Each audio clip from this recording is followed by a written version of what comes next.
Okay, Bismillahir Rahmanir Rahim. So, who can tell me anything from the first two lectures?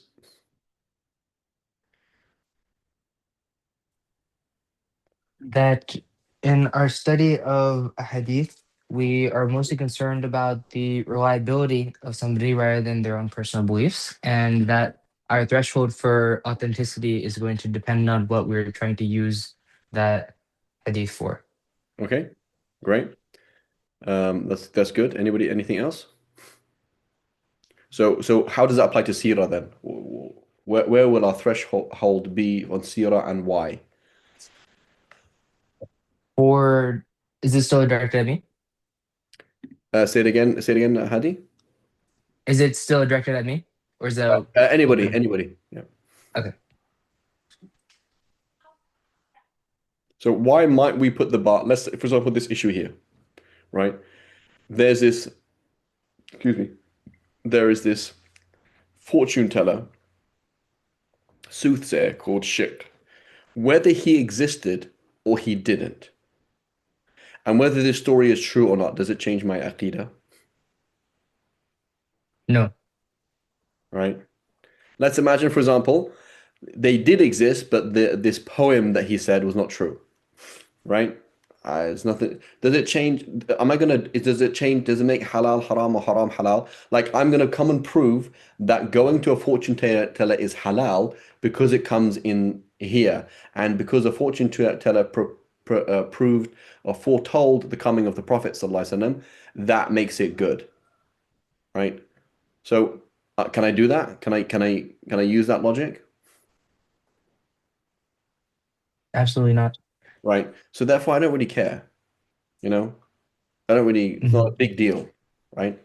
It's like, it's like someone says, can I have a minute of your time? And say, are you gonna sell? Are you trying to sell me anything? Say no. Do you want me to sign up for anything? No. Okay, sure. Like as long as I'm not gonna lose any money on this conversation, go ahead, sure, I'll talk to you. But if you're trying to sell something to me, I don't want to. I don't want to buy anything, right? So it's no skin off my nose, so it's not a big deal. It may be true, may not be true. What are the sources? We don't really. It's not going to be a very clear picture. Going back how many hundred years? Who knows, right? You're definitely not going to have a chain transmission back for that, right? But it's useful, right? It's not useless, right? Wallahu a'lam. Okay, great. And what about our author himself, Muhammad ibn Ishaq? Was he fantastic, reliable, good, bad?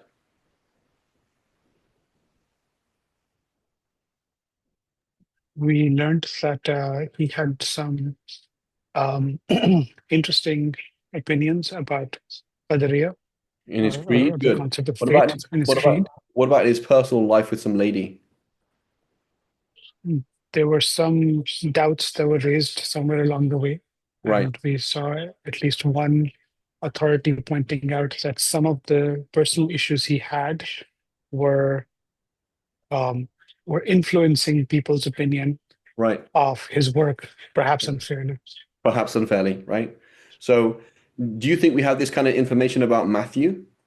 Like, can we say like Matthew, Matthew, Mark, Luke, and John, John's view of the Trinity? Like, oh, he had this view. Do we know? Do we even know what Matthew or Luke what even believed?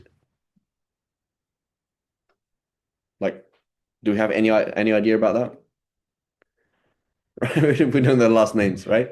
Like, do we have a story that one of them, apparently like Mark or Matthew was like a like he was a tax collector that's good or that's bad? Like, do we have anything there? Like, we don't have anything, right? So we don't have any information.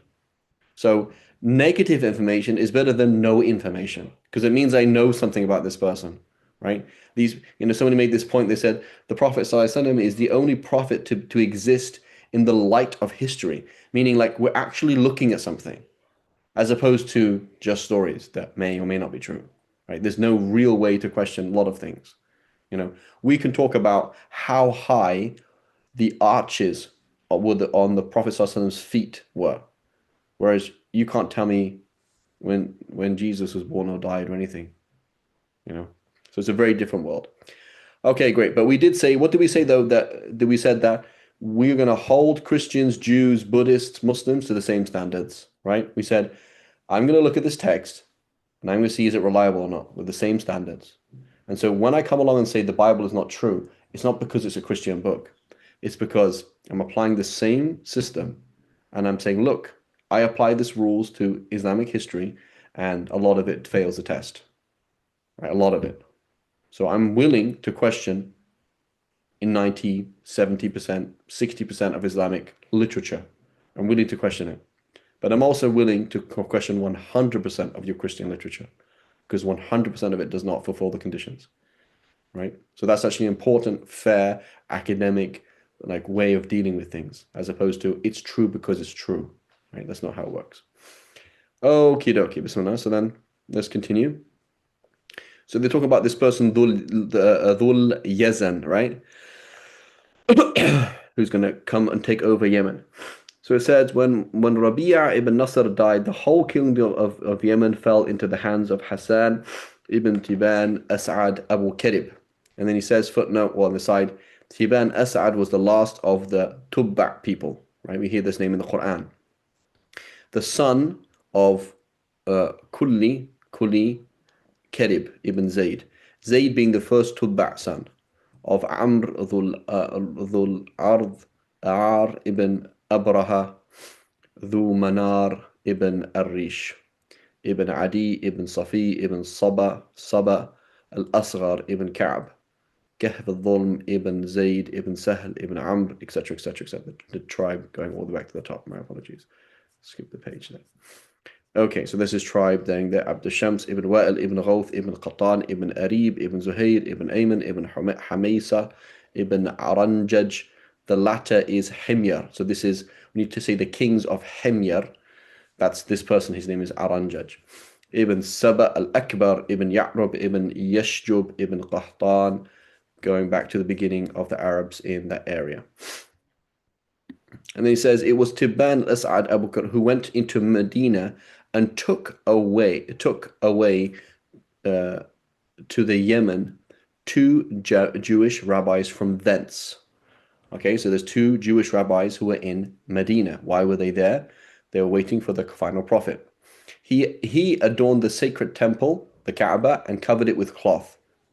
His reign was before that of Rabi' ibn Nasr. So it has this person here. Doesn't have a date there, so we don't really know how many years, how many hundreds of years before Islam this is, but we're looking maybe in the 3rd, 4th century before Islam. So it says his reign. Okay, when he came from the east, he passed by Medina without harming its people, but he left behind there one of his sons who was treacherously slain. Thereupon he returned with the intention of destroying the town and exterminating its people and cutting down its palms. So this tribe of the Ansar, right, the tribe that's there right now, Aus and Khazraj, they had to deal with this person who was killed, and he wanted to destroy everybody in Medina. So in Yathrib, right? So now it's called Medina, but back then it's called Yathrib. So this tribe of the Ansar gathered together under the leadership of Amr ibn Tallah, the brother of Bani Najjar. So we're talking about somebody who's Najjar, right? Bani Najjar, these are people of Medina. And one of Bani Amr ibn Mabdul. A Mabdul name was Amr ibn Malik ibn Najjar. Najjar's name was Taymullah ibn Tha'laba ibn Amr ibn Khazraj ibn Haritha ibn Tha'laba ibn Amr ibn Amir. So his father's called Vixen. I have no idea why you would call somebody a vixen, a female fox. I don't understand, but that's a name. So there's many male names that are very strange. It's kind of odd. I don't quite understand it. He says, now a man of Bani Adi ibn Najjar called Ahmar had fallen upon one of the followers of Tubba when he brought them to Medina and killed him because he caught him among his palms cutting the date clusters. He struck him with his sickle and killed him, saying, the fruit belongs to the man who cultivates it. This enraged the Tubba against them, and fighting broke out. Indeed, the Ansar assert, so these are legends now from the Ansar, right? So presume like who's even stating this? So perhaps these are like grandchildren of the Ansar who say that our grandparents said that this story happened, right? This is kind of like folklore basically. assert that they used to fight them by day and treat them as guests by night, right? Because they're out of adab, right? Being generous. Tubba was amazed at this and used to say, by God, our people are generous. While Tubba was occupied in this fighting, there came two Jewish rabbis from Beni Qurayza. So Beni Qurayza, we're going to see later on, they're already there, hundreds of years before the Prophet ﷺ. And they're from Bani Qurayza. Qurayza and Nadir and Najam and Amr nicknamed Hanging Lip were sons of Al-Khazraj ibn Sarih, ibn Taw'aman, ibn Sibt, ibn Yasa', ibn Sa'd, ibn Lawi, Levi. I'm pretty sure this Lawi is Levi, right? The name Levi, right, which you find in the Bible. This is he. Ibn Khair, ibn Najam, ibn Tanhum, ibn Azar, ibn Isra, ibn Harun, right? Ibn Imran, ibn Yashar, ibn Qahat, ibn Lawi, ibn Yaqub. Sorry, it's this Levi. So these are the Levi, which is the son of Jacob, right? So that's a tribe of Bani Israel, the Levi, Lawi. Ibn Yaqub, otherwise called Israel. So Yaqub is his name is Israel, right? So we should never say, oh Allah curse Israel, right? We should never say that, right? Because that's the name of a prophet, right? Ibn Ishaq, Ibn Ibrahim, the Khalil Rahman. Learned men well grounded in tradition.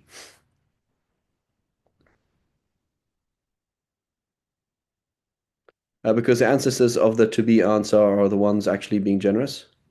Yes, yeah. Wallah, something like that, yeah. Or he identifies with them, our people meaning the Arabs. Wallahu a'lam. So anyway, you see these are Jewish people, right? And we see they go back to Levi. So back to Yaqub, right? So this concept of tribes, these you see how we keep mentioning tribes and lineage. Read the Old Testament, you're going to see this all the time. So and so, son of so and so, son of so and so, right? I think the Gospel of John or one of the Gospels begins with the lineage of Sayyidina Isa going back to Dawood, which obviously is wrong because he's not really. I don't know. I mean, I guess maybe through his mother, but they mention a father for him, right? Which is interesting.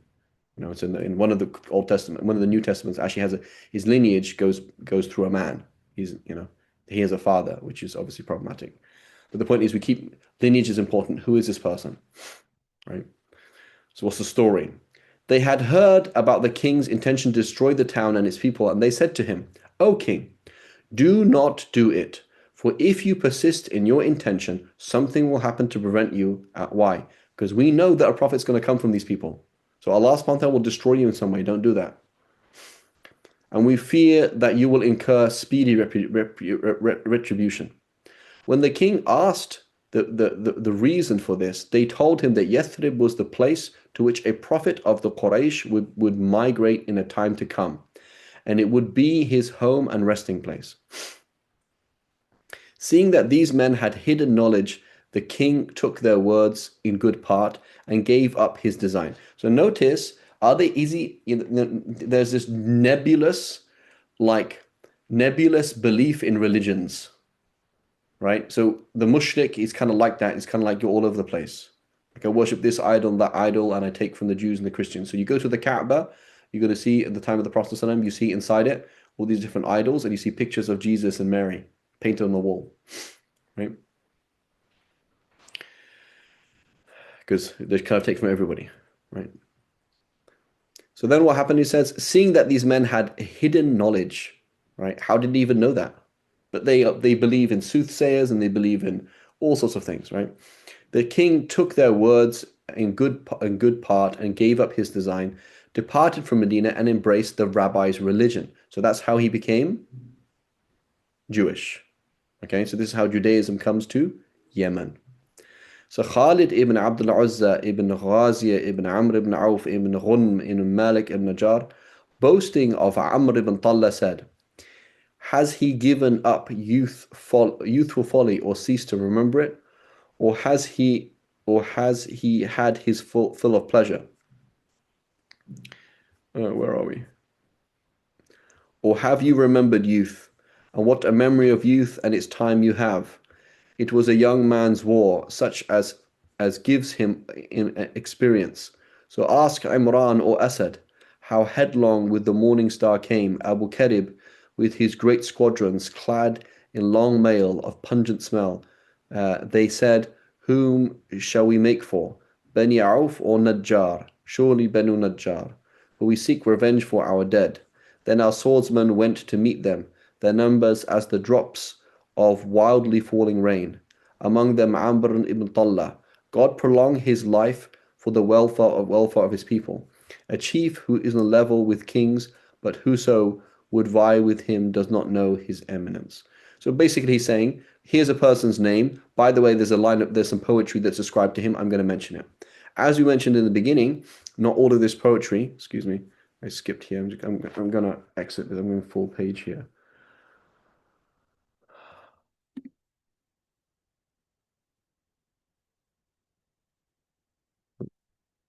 Um,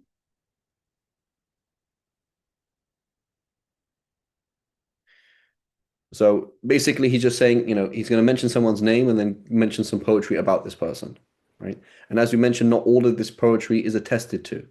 So Ibn Hisham, the editor of Ibn Ishaq's work, he said a lot of this stuff is totally unheard of, right? No one else knows any of this poetry, so it's not reliable. Allahu alam. Exactly. وَكَانُوا يَسْتَفْتِحُونَ عَلَى الَّذِينَ مِنْ right? So Allah subhanahu wa ta'ala mentions this point to them. الَّذِينَ آتَيْنَ يَعْرِفُونَهُ كَمَا يَعْرِفُونَ أَبْنَاءَهُم right وَإِنَّ كَثِيرًا مِنْهُمْ لَيَكْتُمُونَ الْحَقَّ وَهُمْ يَعْلَمُونَ وَكَمَا قال. Forgetting the verse now, right? They know him as they know their own sons. So pure kufr, 100% pure kufr. Right? They know the truth, but they won't accept the truth. Right? So just like you sit with somebody and you say, Habibi, where does this all come from? Right? And so the simple questions, kufr is quite simple. It's quite simple. It's not that complex. A lot of things aren't that complex. Like, where does everything come from? It's kind of, like you can intuit without thinking too much, or you can think and you get to the conclusion that there is some kind of creator God, right? Like that's kind of obvious. It's kind of obvious, but people shun it off as ridiculous. The existence of a God would be ridiculous, right? When it's not ridiculous at all. It's very intuitive and obvious. This tribe of the Ansar claimed that the Tubba' was enraged only against this tribe of the Jews who were living among them, and that is only his intention to destroy them. But they protected them until he went his way. Therefore, in his verse, he said, in rage against two Jewish tribes who live in Yathrib, who richly deserve the punishment of faithful day, i.e., so he was specifically trying to destroy some Jews and not nobody else. Now, Tubba' and his people were idolaters. He set out for Mecca, which was on his way to the Yemen, and when he was between Usfan and Amaj, some men from the tribe of Hudayl.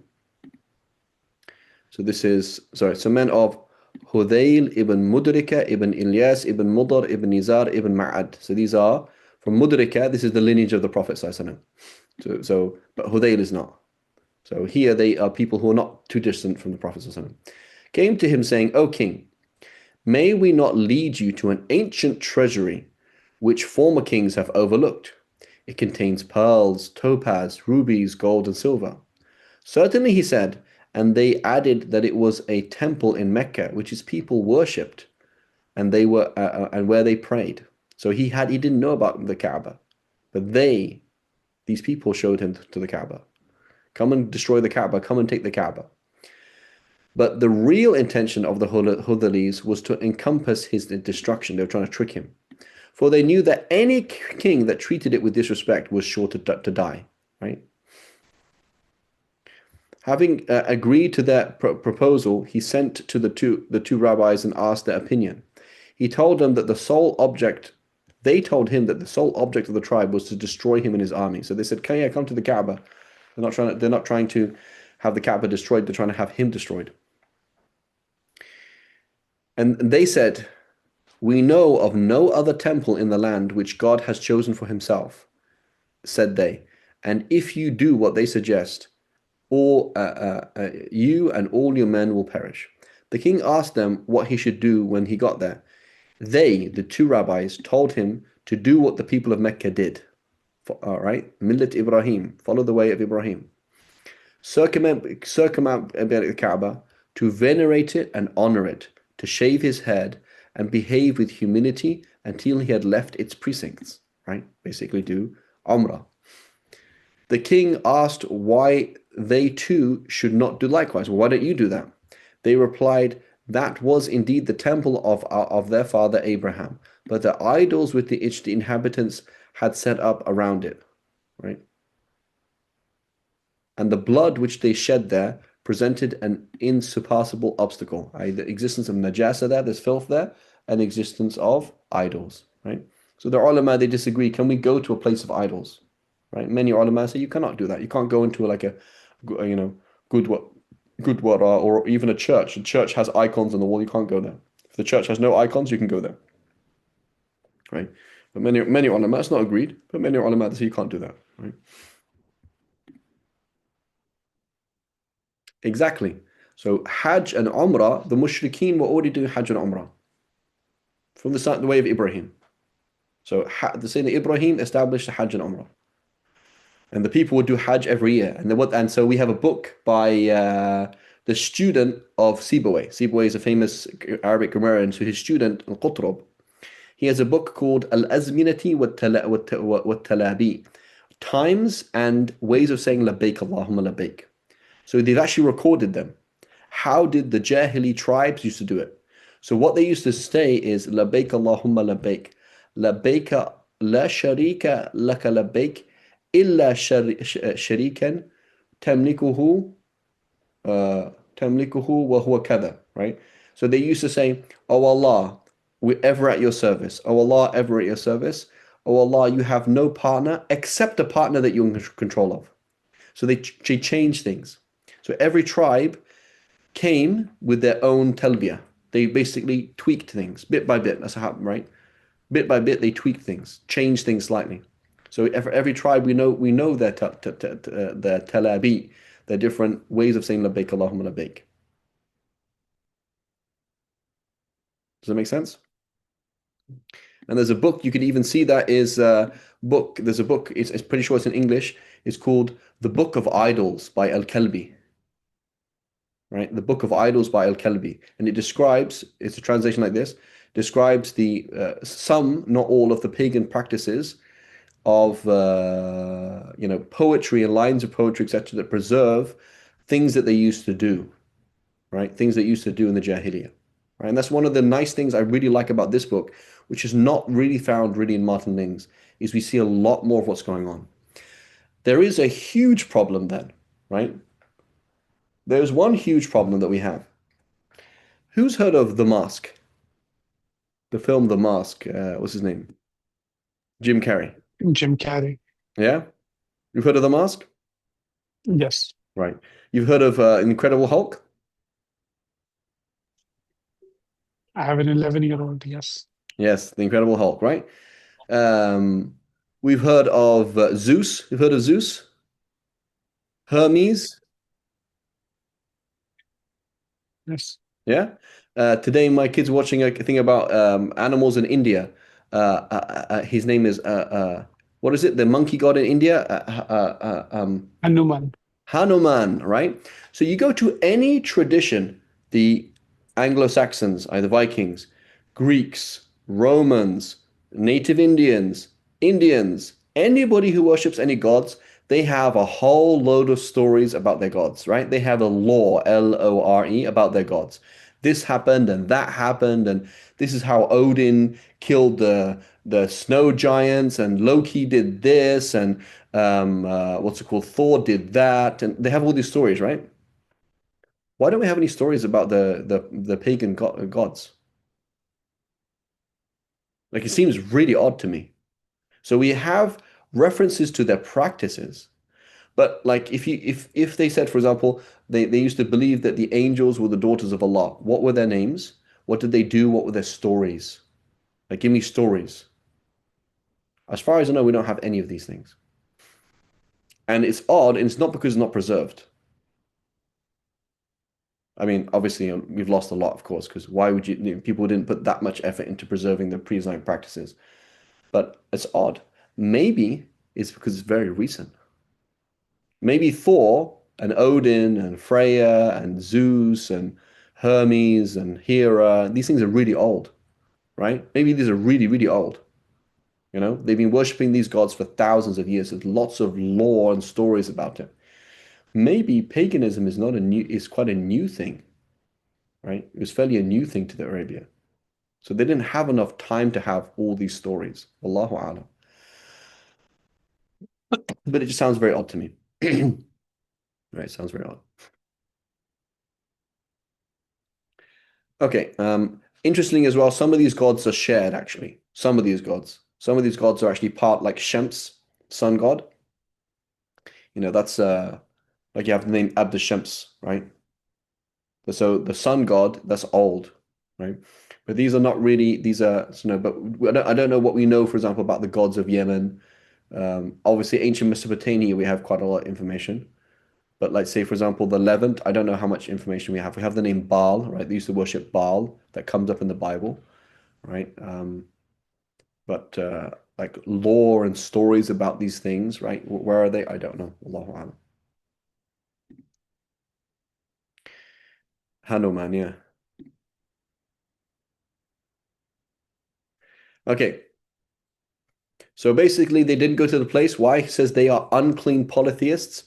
They said all words to that effect. Notice how he's speaking, right? He's not. He's actually being quite conservative the way that he's narrating the story, right? They said they are unclean polytheists, all words to that effect. We don't know exactly, right? The way he's phrasing is like that, right? So this is what's happening is basically the Jews used to revere the Kaaba, but they stopped going to the Kaaba because of the idols being there, right? And now, because of him, this man is going to go and respect the place. Because of the Jews being there, these stories happen, right?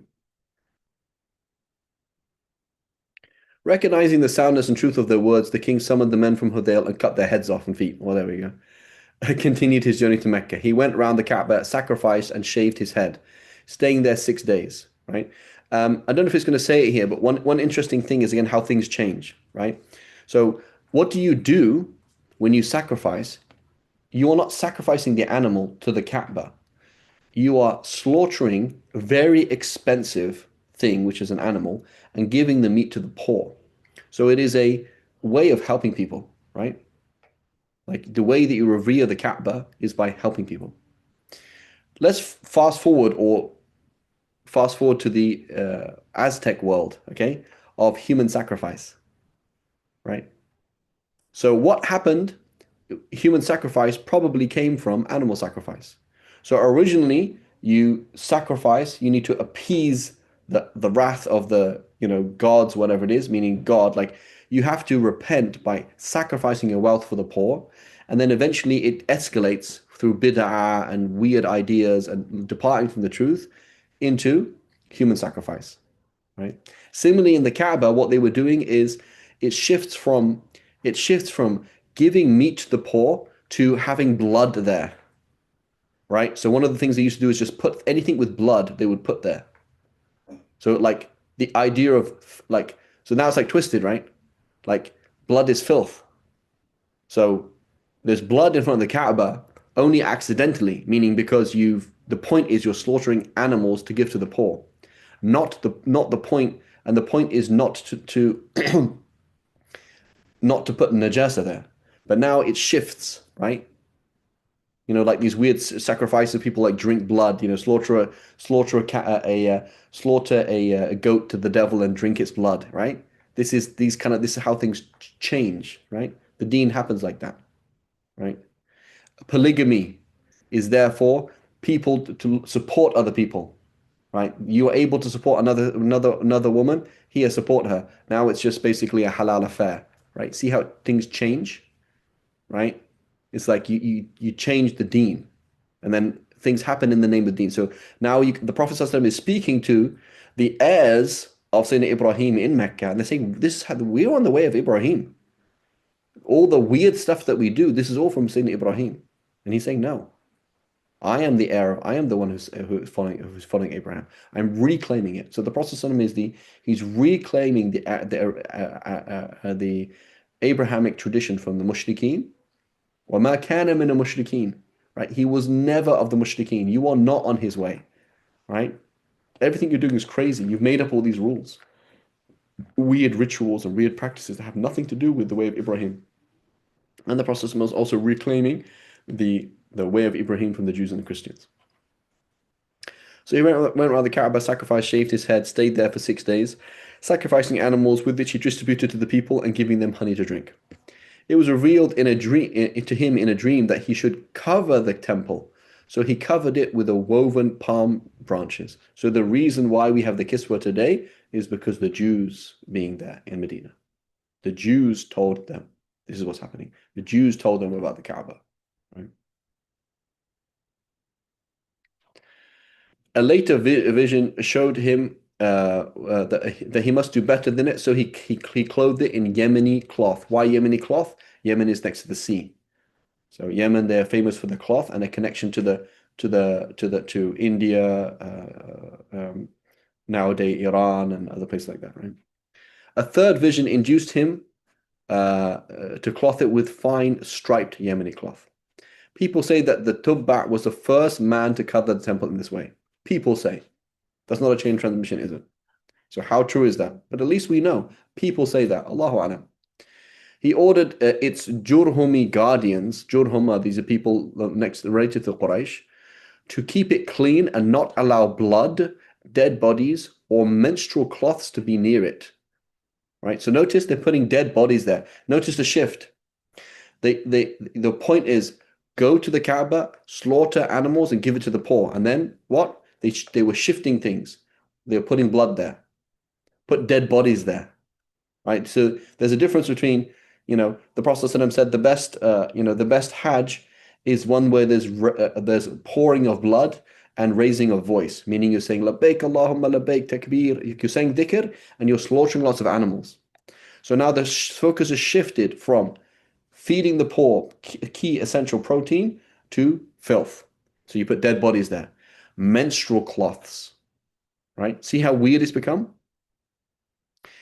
And to come near it. And he made a door for it and a key. Subay ibn al-Ahab ibn Zabina ibn Jadima ibn Auf ibn Nasr ibn Muawiyah ibn Bakr ibn Hawazin ibn Mansur ibn Ikrima ibn Khasafa ibn Qais ibn um, um, Ibn Qais ibn Alyan was the wife of Abd Manaf ibn Ka'b ibn Sa'd ibn Taym ibn Murrah ibn Ka'b ibn Lu'ay ibn Ghalib ibn Fihr ibn Malik ibn Nadar ibn Kinana.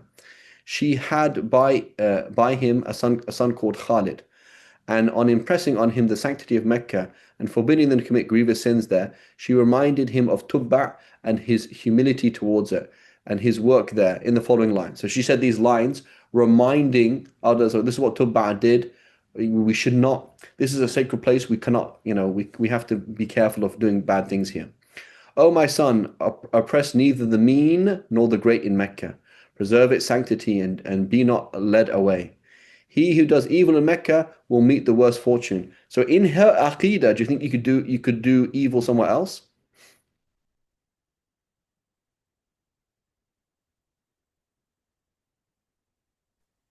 No, but specifically there is going to be more embellished, or it's going to be more It's possible. severe. That's how we see things.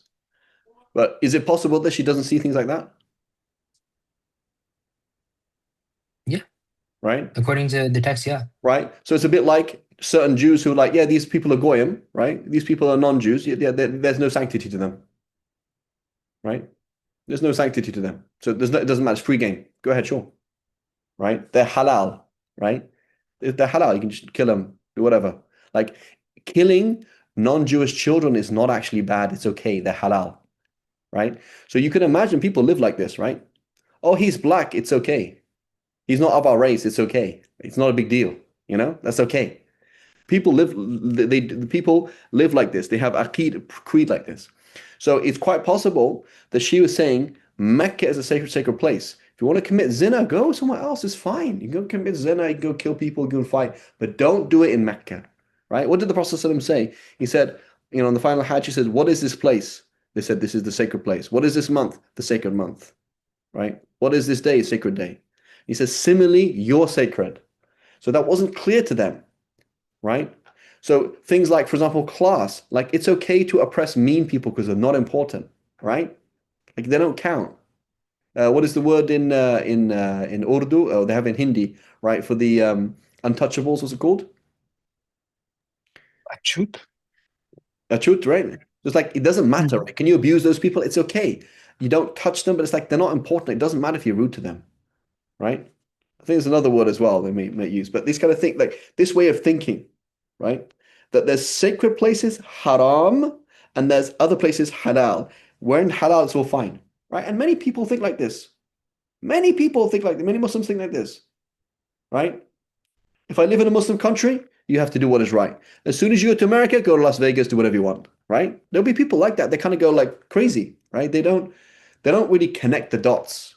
They see things like Ramadan is one thing, outside Ramadan is another thing. Don't cuss in the masjid. What, you can cuss outside the masjid? You know what I'm saying? Like they think you can do whatever you want, but the masjid is a holy place, right? Be rude to anybody, not to the Imam Sahib. It's like everybody deserves respect. It's haram to harm anybody anywhere. It is haram to say bad words anywhere. Yes, there's more sanctity in certain places, and there's more gravity in it, but it's not halal elsewhere. But that's how they used to think, right? There was a kind of mentality, and the Prophet ﷺ had to work on the people to make sure they understood that was not the case. Right? The sanctity of things, besides limited specific places and times, right? He who does evil in Mecca will meet the worst fortune. His face will be smitten, his cheeks will burn with fire. I know from certain knowledge that the evildoer there will perish. God has made it inviolable, though no castles are built in its court. God has made its birds inviolable; they are haram. You can't hunt them. And its wild goats on Thabir, right? That's the mountain facing the Kaaba, I believe, are safe. Tubba came against it, but covered its building with embroidered cloth. God humbled his sovereignty, so he fulfilled his vows, walking barefoot to it with 2,000 camels in its courtyard. Its people he fed with for the flesh of Mahri camels, gave them to drink strained honey and pure barley water, probably beer, right? Barley, a beer, right? I'm pretty sure the beer or barley drinks is very, very old. Beer is very, very old. Like it's like 5,000, maybe even more than like 6,000 years old. Um, but beer is made out of hops, right? Barley, what's a barley drink?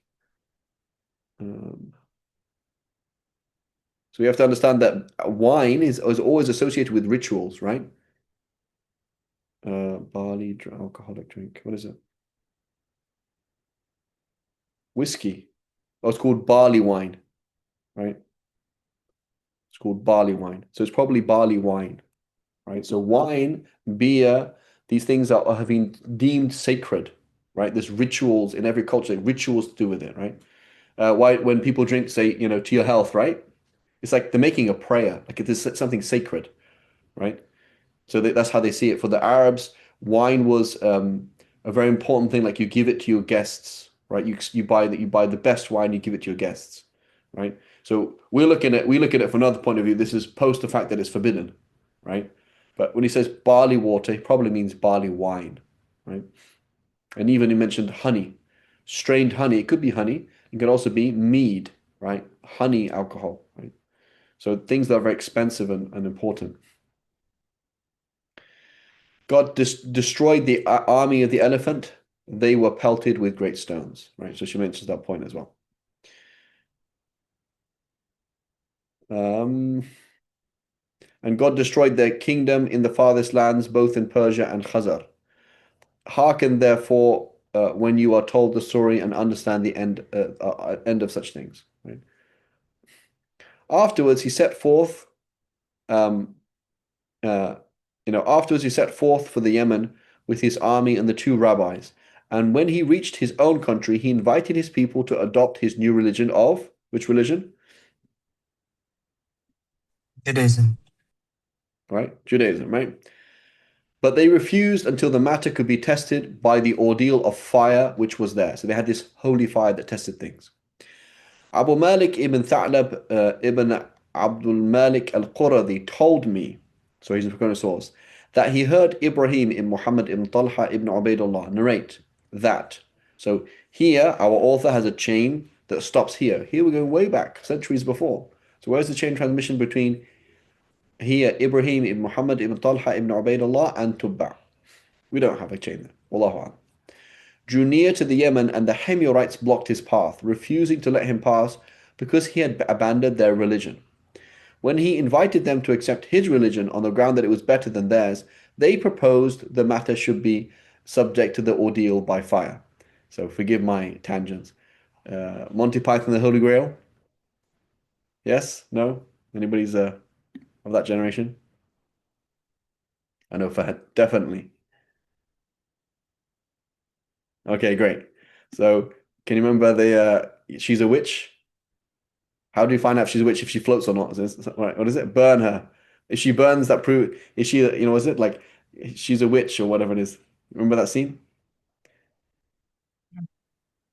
I'm trying to remember it's burning or Okay. drowning, and there were Something big like men. that, right? But it's kind of ridiculous things. So this is important. We're seeing these things.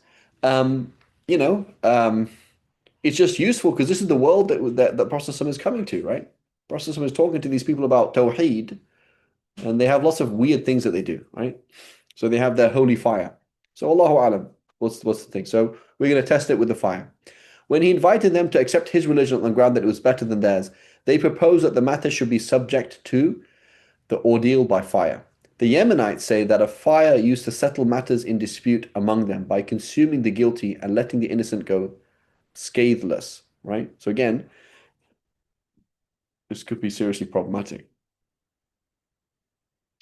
So his people went forth with their idols and sacred objects, and the two rabbis went forth with their sacred books hanging like necklaces around from their necks, until they halted at the place where the fire used to blaze out.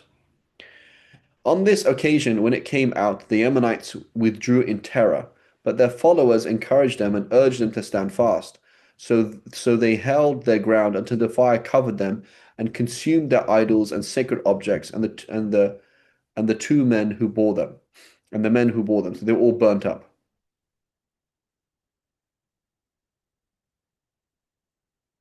Allahu alam, I don't know. And consumed that. Okay, but the two rabbis came out with their sacred books, sweating profusely, but otherwise unharmed. Thereupon the Himyarites accepted the king's religion. Such was the origin of Judaism in Yemen. And today, when you go to Yemen, there are still Jews that are there today. Right? Just Google it. Yemeni Jews. They still exist. Another informant, unknown, told me that the two parties only went up to the fire to drive it back, for it was held that the one who succeeded in driving it back was most worthy of credence. When the Himyarites, so nobody got burnt. Rather, could you push the fire back or not? When the Himyarites with their idols came near the fire to drive the fire came out against them and they withdrew, unable to withstand it. Afterwards, when the two rabbis came reciting the Torah, the fire receded so that they could drive it back to the place from which it had emerged. Thereupon the Himyarites accepted their religion, but God knows which report is correct. Now, Uri'am was one of the temples which they venerated, and they offered sacrifices and received oracles, soothsayers, when they were polytheists. The two rabbis told Tubba that it was merely a devil which deceived them in this way, and they asked to be allowed to deal with it. When the king agreed, they commanded a black dog to come out of it and kill it. Um, at least this is what the Yemenites say, right? So this is the folklore. They destroyed the temple, and I am told that its ruins to this day show traces of blood which poured over it, i.e., the sacrifices. So you can see that, the traces of these things. And it says, Tugba composed the following lines about this expedition, and he had intended to do and what he had intended to do with Medina and Mecca, which he actually did to the men of Hudayl, and how he adorned and purified the temple, and what the two rabbis told him about the apostle. So again, is this real poetry or not? Allahu alam. Why, O soul, is thy sleep disturbed, like the one whose eyes pain him? Why dost thou suffer from perpetual insomnia, enraged against two Jewish tribes who live in Yathrib, who richly deserve the punishment of a fateful day, because they killed one of your men? When I sojourned in Medina, calm and refreshing was my sleep. I made my dwelling on a hill between Al-Aqiq and Baqi' al-Gharqad, right? The graveyard in Baqi'. We left its rocks and plateau and its bare salty plain, and came down to Yathrib, and my breast seethed with anger at the killing of my son. I had sworn a steadfast vow, a vow full, strong, and binding. If I reach Yathrib, I will leave it stripped of palms both striplings and fruitful. And when lo, from Qurayza came a rabbi wise, among the Jews respected, stand back from a Medina preserved, from a city preserved, he said. For Mecca's prophet of Quraysh true guided, so I forgave them without reproach. I left them to the judgment of the last day, to God whose pardon I hope for, on the day of reckoning that I escape the flames of hell. Some of our people I have left there for him, men of reputation and valor, men who carry plans to victory's end. I hope thereby for a reward from Muhammad's Lord. I knew not that there was a pure temple devoted to God in Mecca's vale, till slaves from Hudayl came to me in Al-Duf of Al-Jumdan above Al-Masnad, a house of ancient wealth in Mecca, treasures of pearls and jewels, they said. I wanted to seize them, but my Lord said nay, for God prevents destruction of his sanctuary. I gave up my purpose there, and left those men an example to the discerning. Dhul Qarnaini before me was a Muslim, conquered kings, throned his court. East and west he ruled, yet he sought knowledge true from a learned sage. He saw where the sun sinks from view in a pool of mud and fetid slime. Before him Bilqis, my father's sister, ruled them until the hoopoe came to her. Right, my father's sister. So he's Yemeni. Bilqis is in Yemen. Right, and this says footnote here. The poem is spurious. It is not difficult to see how Ibn Ishaq persuaded himself to incorporate such an obvious forgery in a serious historical work. At this point, Imam Tabari, introduces a long passage from Ibn Ishaq, a much longer story via Uthman ibn Saj, given in Al-Azraq. So here, this is Al-Azraq, the history of Mecca. So there's a whole story there. But anyway, it basically doesn't sound like a real poem. It sounds like too good to be true, if that makes sense. Because even here, like, he saw him that where the sun sinks from view. That's quoting Surah Al-Kahf, you know? This part here is quoting Surah Al-Kahf. It's too good to be true. Wallahu a'lam. The reign of his son Hassan ibn Tiban and how Amr killed his brother. When his son Hassan ibn Tiban As'ad Abu Karib came to the throne, he set out with the Yemenites to subdue the land of the Arabs and the Persians. However, when they reached the land of Iraq, the Himyarite and the Yemeni tribes were unwilling to go farther, right, and wanted to return to their families. So they approached one of his brothers called Amr, who was with him in the army, and said that if he would kill his brother, they would make him king, so that he might lead them home again.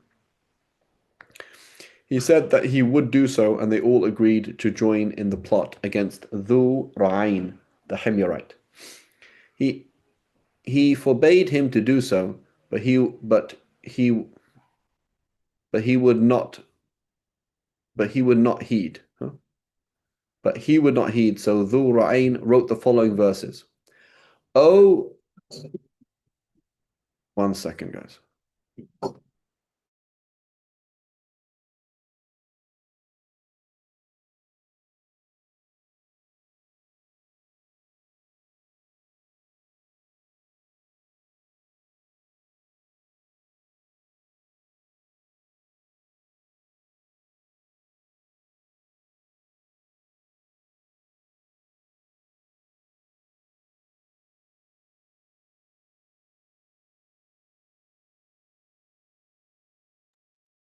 Okay.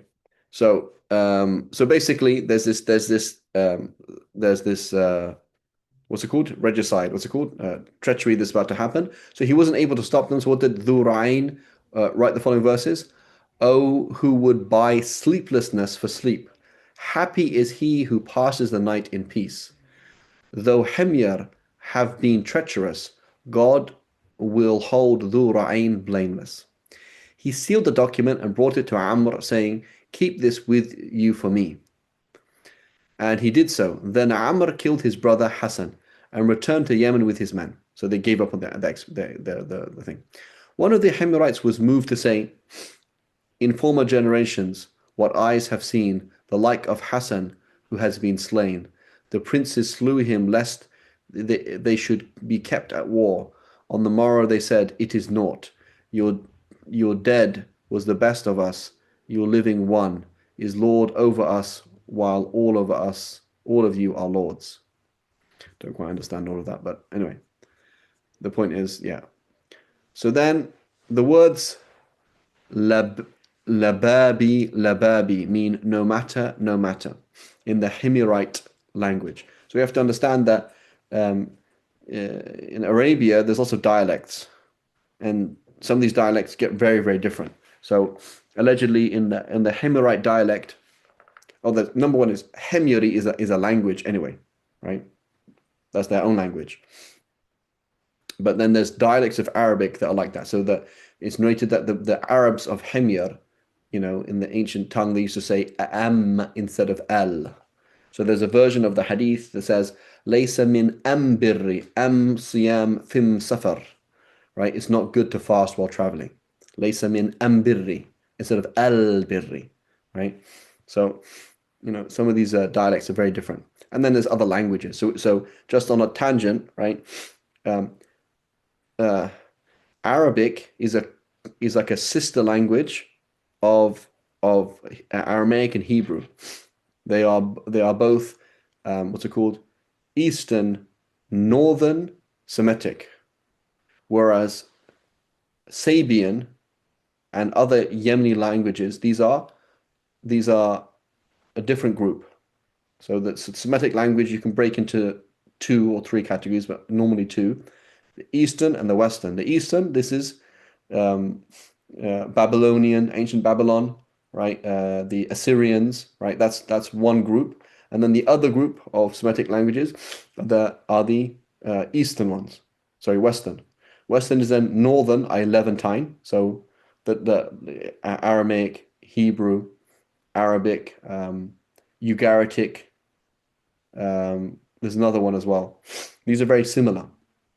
So if you learn Arabic, you can learn Aramaic pretty quickly. It's pretty similar, right? It's like, is it as close as Urdu and Punjabi? Probably not, but not too. It's like that, right? Similar kind of language, right? So is like Urdu essentially, right? Is uh, is Sanskrit, right? That's what it is. So is Punjabi essentially Sanskrit? I don't know, or is it a bit different? Like Farsi and Kurdish, like they're very close. They're the same family of languages, right? They're not the same language. Or English and German, right? Like it's not that different. So the southern, so when the people really the Arabs, they are their dialect. I mean, at least linguistically is Levantine. Arabic is actually a Levantine dialect. It somehow went down south and maybe came up again. But the language of Yemen was a different language totally. It's a southwestern Semitic language. It's not a northwestern language like Arabic or Aramaic. So it's further away from Arabic than Aramaic, further away from Arabic than Hebrew. If that makes sense. Um, Assyrian is east. So in Iraq, ancient Iraq. So we're talking about Assyrians of ancient Iraq, Babylonians, Akkadian. So Akkadian is like what, 4,000 years old, 5,000 years old, right? It's like the first writing we ever have, right? Is an Akkadian. But you can still basically read it. If you know Arabic and you wrote it out in Arabic script, you could read it. It's not that different. There are certain things that are very different. Like they say atta for anta. atti for anti. Shu and she for huwa and hiya. Um, Nino for nahnu. Anaku for ana, right, which is interesting. Um, so it's but a lot of words are the same, like kelbum, kelbun means dog, right? Um, they would say things like reish, which means ruts, your head, reish, right?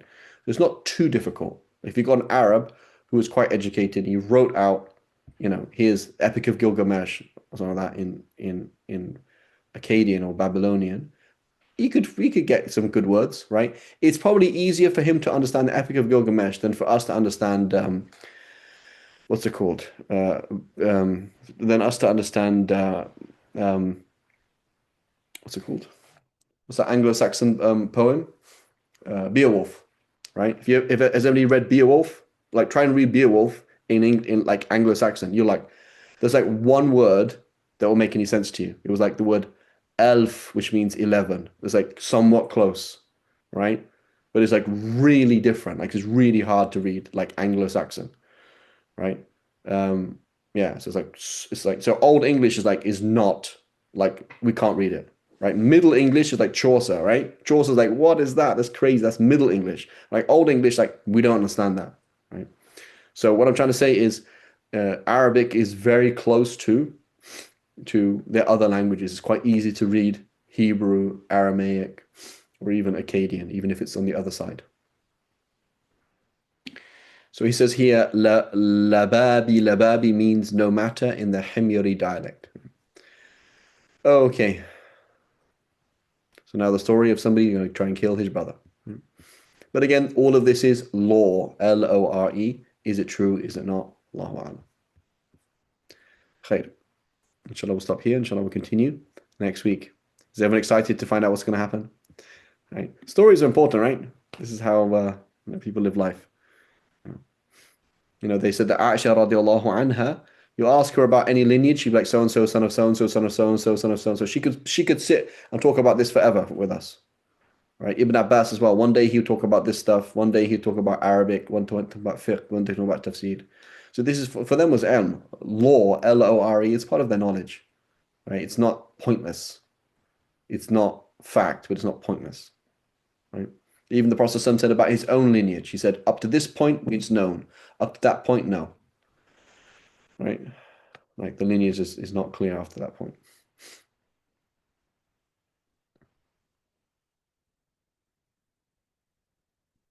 Hey, inshallah, we'll stop here. وصلى الله على سيدنا محمد وعلى آله وصحبه وسلم.